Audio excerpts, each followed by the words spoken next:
आज आम्ही गेलो होतो शेगावला। Hello guys, good morning. कसे आहात तुम्ही?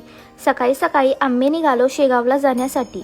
जात्यावेळी आम्ही माळाच्या गणपतीलाही गेलो होतो। ॲक्च्युली झालं असं की आदिती मेहकरवरून येत होती आणि आम्ही तिला मंदिरामध्येच थांबायचं सांगितलं होतं। मग आम्ही तिला तिथनं घेतलं आणि बाप्पाचेही दर्शन घेतले आणि आम्ही निघालो शेगावला। तिथे पोहोचल्यानंतरनं आम्ही शेगाव कचोरी खाल्ली, लस्सी पिली, फ्रेश होऊन आम्ही गेलो मंदिरामध्ये।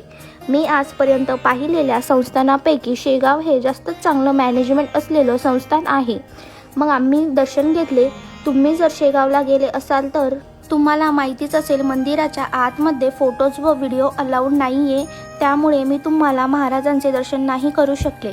दर्शन घेऊन बाहेर आल्यावर मंदिराच्या प्रदक्षिणा घेतल्या, थोडा वेळ मंदिरामध्ये बसलो। मग आम्ही निघालो माझ्या मोठ्या मावशीच्या घरी मेहकरला जाण्यासाठी। ॲक्च्युली सचिन दादा आणि वहिनी व गुंजनही आलेले होते पुण्यावरून, त्यांनाही भेटायचं होतं। आम्ही घरी पोहोचल्यानंतरनं आदितीला बघून सगळेजण शॉक झाले। ते बोलले की तू सकाळीच गेली आणि परत कसं काय आली? मग आम्ही थोड्या वेळ बसलो आणि फ्रेश होऊन मग आम्ही बालाजी मंदिरामध्ये गेलो। मेहकरमधलं हे सर्वात जास्त प्रसिद्ध मंदिर आहे। मग आम्ही जेवण केले आणि आम्ही निघालो परत घरी येण्यासाठी। आम्ही समृद्धीने आलो होतो, 1 तासामध्ये आम्ही घरी पोहोचलो। तर असा होता माझा आजचा दिवस। Bye bye, good night.